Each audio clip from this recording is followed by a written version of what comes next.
Every time I get an opportunity to come over here and share, somebody always greets me in the lobby afterwards.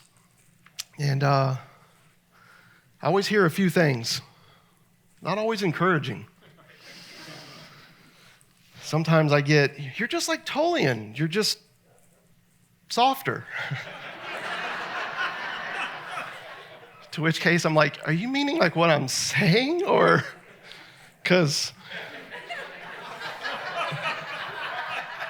And then sometimes I get the, "You're like Tullian, just shinier," you know? I'm like, yeah, I'm like that guy Steve Brown was talking about last night, where he's counting the hairs on the head. And like, God really watched all of those fall. And then, of course, my favorite one is, "Man, you say everything that Tullian says. You're just, you're a lot calmer." So, yeah. That's just a little fun for me. But listen, on a serious note, I am honored to be here, and I'm honored to be with you. And I'm pretty excited to just take a moment to press into something that I think Jesus said that's really important. That's probably the best way to put it. And it's something that comes for me that's kind of like from a near and dear place in my own heart, life, and ministry. I became a believer as a young adult through a friend on a freight dock. I was a guy that was never going to go to your church. And through that journey of a friend walking alongside of me and coming to know Jesus and then passing on what I was learning, I got to see my wife of now 25 years become a believer in Jesus, right, back then. And we've got to see our moms, our dads, her brothers, my brothers, aunts, uncles, cousins. I got to see my 90-year-old grandfather say, "I believe." And I don't think I'll ever get over that. And on one hand, I rejoice in that. I love that. And I love that story, and I love just being a part of ministry over the last 25 years and seeing lots of people grab onto this good news that's found in Jesus. But when it comes to this concept, this conversation, this idea of freedom, that one's been a little bit difficult for me. And I'm probably the only one in here that feels that way, right? You know, sometimes I just find myself going, is there anything more elusive than the freedom that Jesus promised? The light burden, right? The easy yoke, the do not worry about tomorrow life, I guess you could say. And I find myself at times as someone who feels like it's true, and I know it's true, but it feels like a fairy tale at the same time. And I can find myself here really just rejoicing in good news and passing it on. And then I feel like just like that, you know what I mean? I'm at a different place. And if I'm being honest with you, that hasn't changed in 25, 26 years now of following Jesus. And I'd be lying to you to say that it has. And as I was thinking about this, I just found myself going, so what is the secret? And that's probably been the last 10 years of my life. When we're talking about freedom, like, what is the secret? What is the secret to freedom? What is the secret to really finding and living in this rest that Jesus gave, okay? Not a rest that he will give us if, a rest that he what? That he gave, a rest that we have. What's the secret? And in thinking about this past week, I stumbled across this poem called "Warning to the Reader" by Robert Bly. And in this poem, Bly invites writers into a vast empty farm granary, okay? Close your eyes, if you will, with me for just a moment. Think about that. A big, vast farm, empty granary. He says there's not a single oat in sight. Are you there? Not a single oat in sight. He says there, I want to invite you to look up at the sunlight breaking through the cracked boards. In a world obsessed with upward mobility, I guess you could say, it's a reassuring analogy. In a poem about imprisonment, Bly says one sees a little light, but then he disrupts this upward illusion that we have with life and freedom with a downward invitation. Listen to what he says. How many birds have died trapped in these granaries? How many birds?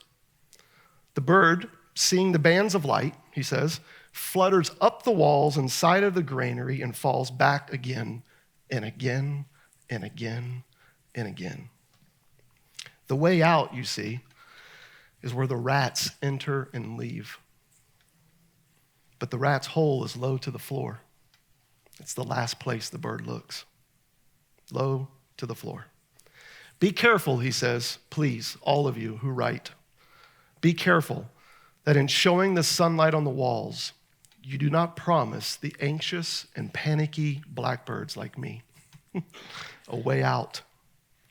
You see, for Bly, telling people freedom exists for those who can reach the light is not only a trap, it's cruel. So he warns the writer to not lead the thirsty away from water. He says the way out is not getting to the top, but falling to the ground. But for people who live in a culture steeped in the religion of becoming, the religion of doing, the religion of achieving, okay? That's you and me, by the way. For people who are steeped in this various forms of religion, that's really hard to understand because you and I have been conditioned to see freedom. Are you ready for this? We've been conditioned to see freedom as flying, not falling. And it's taken me a really long time to find peace in that. And so we spend our days, and I've spent a lot of my days, chasing freedom through some form of independence. You guys know what I'm talking about? Chasing freedom through some form of independence. For some, that freedom is found in being able to do whatever you want to do, okay? My life as a young man was spent in search of that freedom, if I'm being honest with you. It started with my favorite childhood hero, the bandit. Yeah. Yep.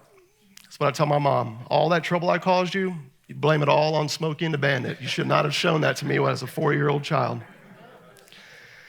Guys, I can't understate the importance of this film for a Florida kid growing up in the 80s, okay? Every state has their Trinity, okay? Every state has their Trinity. If you want to know what the Trinity is in your state, go to a local barbershop or a barbecue spot. You will see the photos on the wall. For instance, if you go to North Carolina, you're going to find Michael Jordan, Dale Earnhardt, and at the top, Billy Graham. Amen. I've seen it through the whole state. In Florida, as a kid growing up, you were going to find Tom Petty, Leonard Skinner, and the Bandit. That's life, man. That's who we are. And which probably explains a lot about the whole Florida man thing on the news. But it's a pursuit in my life that led to a lot of trouble, led to a lot of parties. I can remember parties as a kid that I had friends run shuttle buses to my house when my parents went out of town. Those were the parties that I threw. Sorry, Mom, if you watch this. So here's the thing. After years of growing up with the bandit mentality, that freedom is found in being able to do whatever you want to do. I had a number of schools that showed me the door. I had a lot of police officers escort me to the visiting room in the backseat of a cruiser. I had a lot of near-death experiences that began with, hey, hold my beer, okay? But I soon found that doing whatever you want to do comes with a price that I couldn't afford. It's safe to say that independence isn't the freedom that we think it is. Independence isn't the freedom that we think it is. For some, you could say that freedom is found in pursuing what is good and doing your best. When my wild days just kept hitting a pretty hard road, I found myself looking for what are the good things, the moral things, the right things that people are doing in society. Maybe if I jump on that bandwagon, life will be easier. And so I tried to find freedom within that. In his New York Times bestseller, The 4 Agreements, A Practical Guide to Freedom, Don Miguel Ruiz lays out 4 ways to freedom. He's sold 9 million copies, and it's in 46 languages and growing. So apparently this is a popular idea, but this is what he tells us. Number 1, be impeccable with your word if you want to live in freedom. Number 2, don't take anything personally if you want to live in freedom. Number 3, don't make assumptions if you want to live in freedom. And lastly, always do your best. Now, we can naturally find some grounding in these things in the New Testament. Would you agree? For sure. Blake Nail, I feel like, said it really well. Paul talks about taming your tongue, not prejudging or assuming, letting God's opinion be the final verdict, like not taking things too personally. And one could say that striving to be like Christ is doing your best. Sounds like a pretty good list. But here's the thing. I don't know about you, but I found that doing my best isn't good enough. It's not like we haven't all been swinging for that fence our whole lives, right? So on one hand, this seems like a noble idea, but it's just pretty common. And I think no matter how hard we try, the law inevitably meets us where we are with what? Not good, what? Enough. Yeah. It's safe to say that independence isn't the freedom that we think it is. Which led me to one more thing. It made me to go, you know what? I can remember seeing that, learning that, and going, well, maybe freedom is found in living for God. Maybe freedom is found in living for God's glory. Maybe that's where it's really at. Maybe that's the secret. So after years of feeling the weight of doing what I want and failing to do my best, I found myself grabbing onto Jesus as my only hope. I mentioned that a little while ago. But the freedom that I heard about in Jesus forever remained this mirage that was beyond my reach. I could never quite get there. I could never quite grab onto it. And that was throughout all of Bible college and 15 years of pastoring and planting churches. I would talk a lot about freedom. I just never felt free. I would talk a lot about being saved. I just never really felt safe. At every turn when I would feel low, I would talk about God's love, but I really questioned if he actually liked me. If he was here, could we grab a beer together? Or would he be too busy? It's just how I felt inside. In times of struggle, I would quote various passages. I'd always come back to Galatians 5:1. For freedom, Christ set us what? Free. For freedom, he set us free. But there's this thing in me that could not help but always go back to, yeah, but with freedom comes personal responsibility, which is kind of ironic because I was never that good at the responsibility part. But that would always come in. I would always drag that into the equation. And within Christianity, I get it.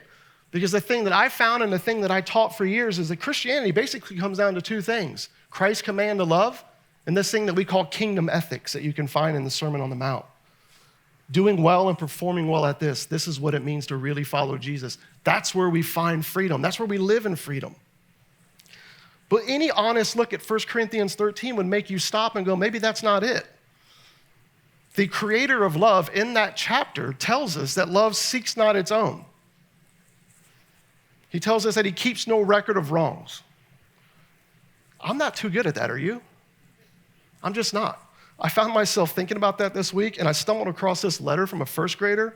I'm like, if I could get with this kid, I think he got it. It says this, Dear God, I bet it's really, really hard for you to love all of everybody in the whole world. There are only 4 people in our family, and I can never do it. Like, all right. Sanctification right there. He gets it. But that kind of honesty isn't easy within Christian circles. We don't always get the laugh or the, hey man, I get it. I'm there too. It's difficult.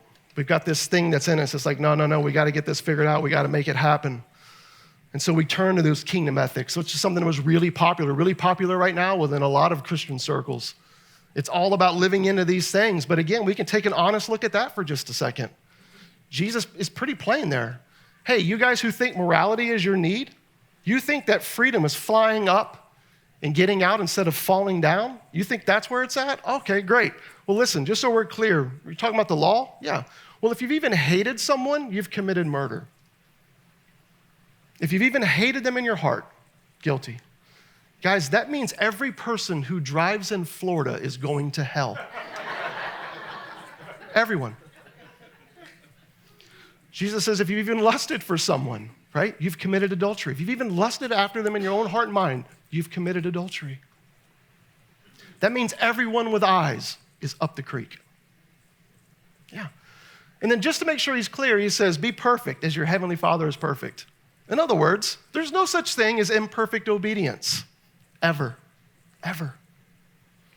I think he's driving us somewhere. He's leading us somewhere. We're so bird-brained and seeing those cracks of light in the granary, constantly flying up and falling down and flying up and falling down and flying up and falling down. That's the secret. No, that's the secret. No, maybe that's the secret. No, that's not it. You missed it. You got the wrong interpretation. That's the secret. We're so bird-brained, we never just stop and fall to the ground. Because it's the last place any of us want to go. And that seems to be the point that Jesus, I think, is driving home to a world that thinks freedom is a goal that we achieve. The one place we all need to go is the one place none of us want to go, to the bottom of who we actually are. That public exposure, it's not the end of you. That's what I've been learning lately. It's the beginning. Public exposure is not the end of you. It's the beginning. But if you're like me and Jesus' religious audience, falling instead of flying is fearful. Not because it doesn't lead to freedom. Are you ready for this? But because we oftentimes secretly fear the God who holds that freedom. I think Jesus knew this was the great human delusion from the garden to the grave, which is why he followed the Sermon on the Mount with parable after parable after parable, revealing a God who raises the dead, a God who came to resurrect us, not reform us, a God who raises the dead instead of the ones who are trying so damn hard to live. And probably one of the most prominent passages that he shows us this is the parable about the prodigal son. You guys are probably familiar with the story. A rich man, right? He's got two sons. Tullian mentioned it last night, two sons. One's dying in his rebelliousness. The other one's dying in his own righteousness. The younger one goes to his father and says, basically, I wish you were dead. I want half my inheritance. I'm taking off. It's got to be better out there. The freedom I'm looking for, it's out there. It's not here with you. So this father graciously gives him half his inheritance. And as the story goes, he goes and squanders it all at the strip club and all these other things. And he winds up living with pigs, right? And he thinks to himself, man, it was better at my dad's house because at least his servants had something to eat. And so he heads home. And as the story goes, according to Jesus, his father sees him coming over the hill and does what no royal father does. He runs. He runs. And he runs to him and he stops and he looks at his son and he says, what do you have to say for yourself? Just kidding. It's not in there at all. Instead, he just embraces him. He hugs him. He rejoices that his son is home. And his son shares a few words with him and he says, stop. Put the robe on his back, the shoes on his feet, right? The ring on his hand. Kill the fatted calf. We're about to party.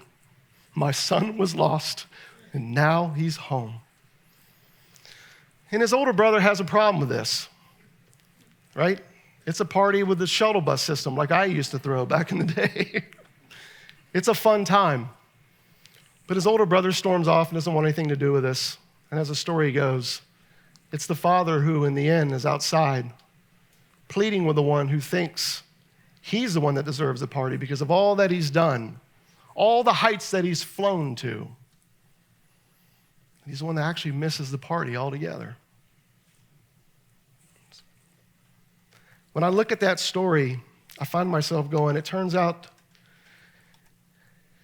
this God that I've secretly feared to free fall into is a God who never loses wandering children. But like many of us, they don't seem to understand how to relate to a God like that. The father who doesn't hold his children accountable. Neither the rogue son nor the resentful son were disowned. Do you guys see that? Just loved, just beckoned. They don't know how to relate to a father who disrupts their paralyzing delusion. The rogue son who thought he could find better. The resentful son who thought he was better. They don't know what to do with a father who wavers from the assumption, never wavers from the assumption of sonship. The starting point of belonging in this never actually changes in the parable. The starting point of their belonging never changes in the parable.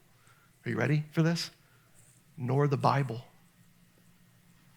the starting point of your belonging, your belonging, your belonging, my belonging. It's never wavered. We weren't on the outside needing to get in. Most of us have always been on the inside. In fact, I would say all of us are on the inside. And by faith, we get to enjoy this reality of a dad who's right there. Not up at the top, calling us to fly and try hard and do better so we can get up there and maybe find our way out to that freedom. But he's actually just sitting in the floor, right in the midst of the muck and the mire that we make of our lives. And he's saying, I've always been crazy about you. And I've always been right here. Right here. Always.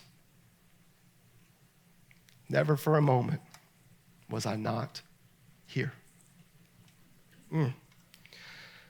It turns out the problem that we think is real is a delusion. It's a delusion. It's a belief of our disconnection and disqualification from God's presence.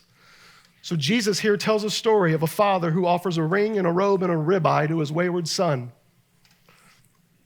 Not because he's worthy, but just because he's his son.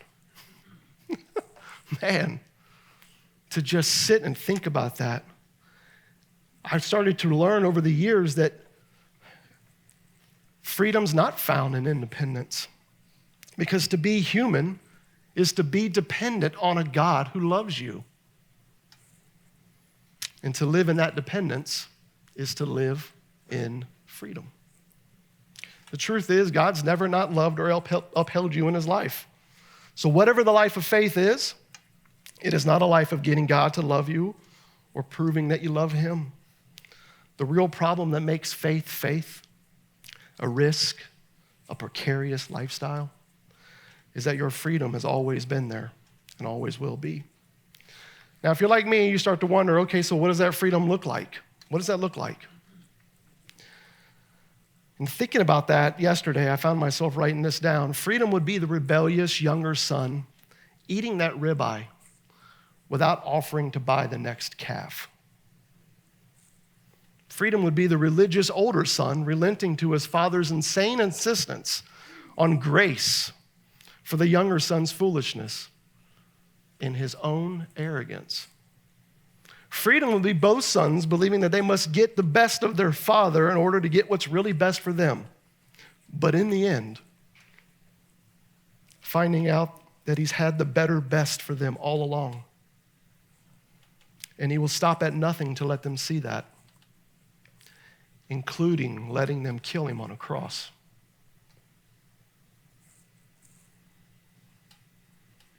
I don't think Jesus came and died on the cross to change God's mind about us.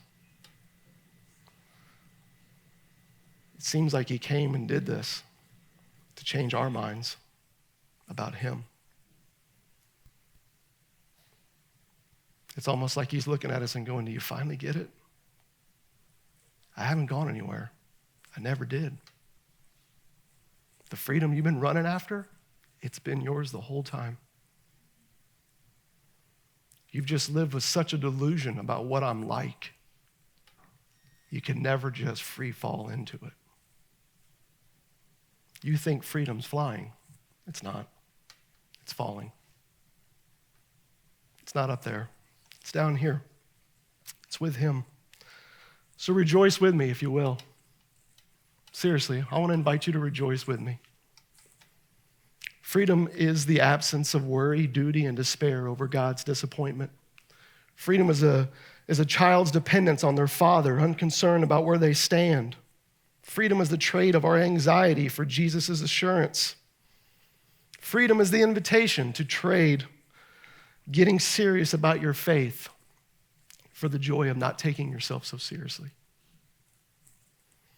Freedom is the relief from the endless madness of constantly trying to make something of ourselves.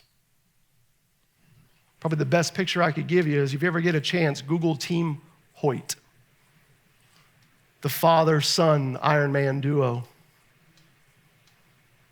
Maybe do that this evening when you have a moment. I'd show you the film, but it would just take too long for where we are right now.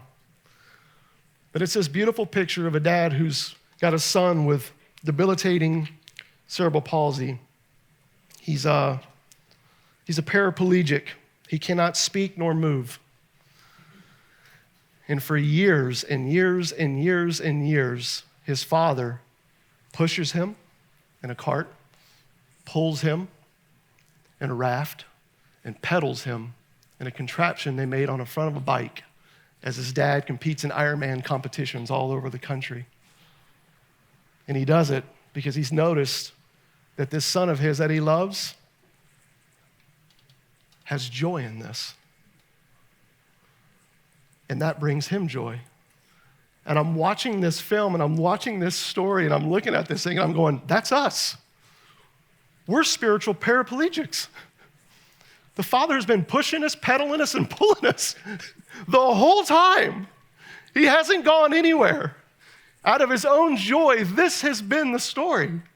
And instead of enjoying that freedom of that dependence, reclining into it and playing along in the adventure of the ride, the mischief of it, the fun of it, the uninhibited freedom of it. Are you ready for this? This is what it literally means. The lark of it. That's the ride. That's the journey. And that's a hard one to grab onto because, again, we've grown up in this world of where just upward mobility is, man, that's it. That's everything. The religion of becoming, the religion of doing, the religion of achieving. And meanwhile, we've got a God who's looking at us and going, I never asked you to do any of that. Why don't you just get in a raft and let's go swim? I guess what I'm ultimately here to tell you is that the secret of freedom is that there is no secret.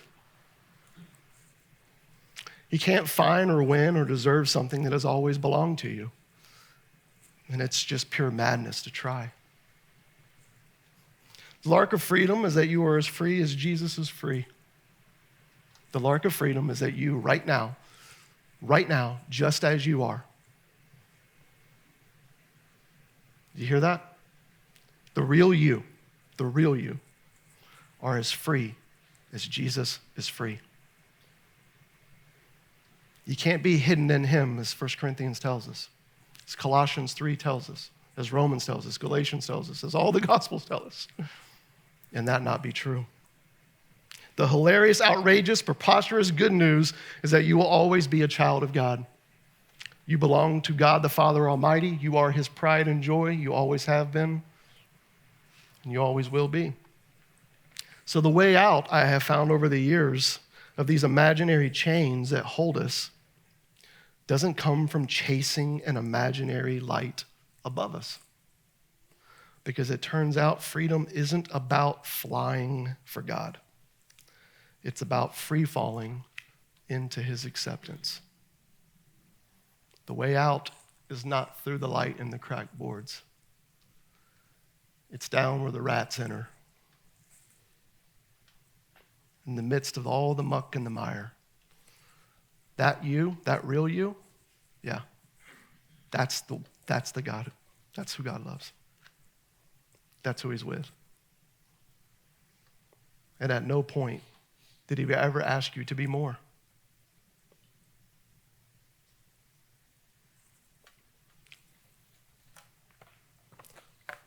Pray with me if you will.